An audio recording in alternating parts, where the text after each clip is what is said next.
Welcome to Echoes of Main Street. Before we begin this story, let us know in the comments where are you watching from. And if you believe stories like this deserve to be remembered, subscribe to help us keep their voices alive.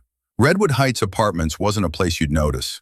A modest four-story brick building in a quiet Ohio suburb, built in the 1960s, still standing thanks to stubborn walls and good plumbing. Unit 3B hadn't been rented in over 30 years. No one remembered exactly why. Some said the owner disappeared, others claimed there was an incident, but most people just ignored it.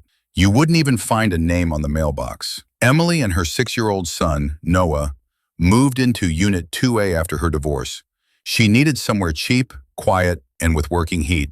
Redwood was all three. The building manager, Mrs. Tucker, handed Emily the keys herself.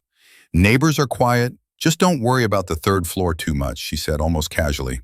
Emily blinked. "What do you mean?" "Well, 3B's been empty a long time, just never felt right, but you'll be fine." Noah, with the endless curiosity of a 6-year-old, made friends with the elevator and its buttons.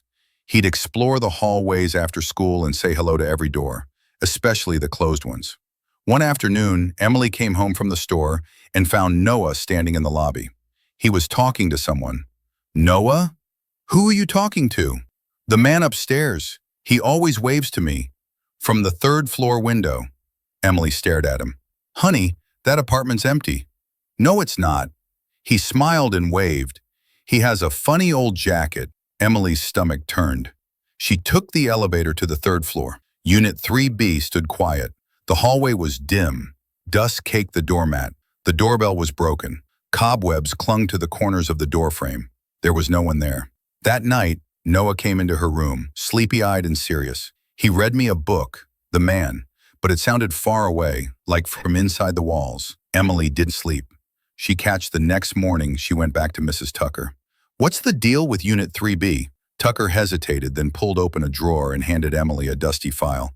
"Harold Halverson, Korean War vet, moved in around 1961, paid rent like clockwork, but in 1990 he vanished. No family, no will. Legally, the unit's stuck in limbo. No one's touched it since." Emily flipped through the records. Rent payments stopped suddenly. One final note scribbled in pencil. Door was open. No one inside. Later that evening, Emily walked up to the third floor again. She didn't knock, just looked. And in the corner of the wall near the doorknob, she saw something scratched into the paint. A few letters, barely visible. "I'm still here." She turned to leave. And there was Noah, standing in the hallway.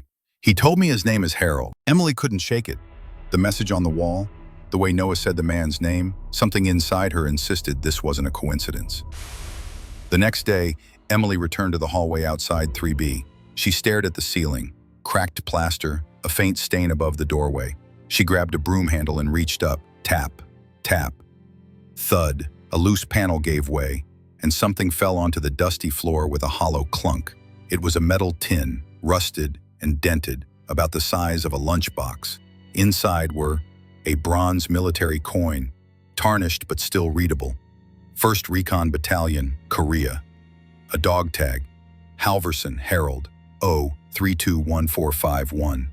A folded note. Emily opened it slowly. "If you're reading this, I suppose I'm finally gone. I didn't mean to disappear. It just got too quiet. They forgot about us, the ones who came back, but never really returned. I stayed here because it was safe, because no one asked questions. If anyone finds this, I just want one thing. Don't let the world forget we were here." Emily's hands shook. She sat on the dusty hallway floor, stunned. This wasn't just a ghost story. This was a man who faded into silence and stayed there. That night, she tucked Noah into bed. "Mom, is the man okay now?" She thought about lying, but something told her not to. "I think he's tired. I think he's ready to rest." The following morning, Emily made a decision. She visited the local veterans office with Harold's name and tags. They had no record of him after 1989. No family, no burial, no obituary. "Some just vanish," the officer said. "Happens more than you'd think." Emily didn't accept that, so she organized something simple. A folding chair, a flag, a small printed sign. Harold Halverson, remembered. Neighbors showed up, not many. Mrs. Tucker cried quietly. One man placed his old army cap on the ground beside the tin, and Noah brought a daffodil. "This is for him," he whispered. That night, as they walked past the third floor, Noah paused. He's gone now, isn't he? Emily looked up. The window that had always seemed dark was finally empty. She nodded. He's finally home. Thank you for watching Echoes of Main Street. If this story moved you, consider subscribing to keep stories like Harold's alive. And tell us, where are you watching from? Your voice matters. So did his.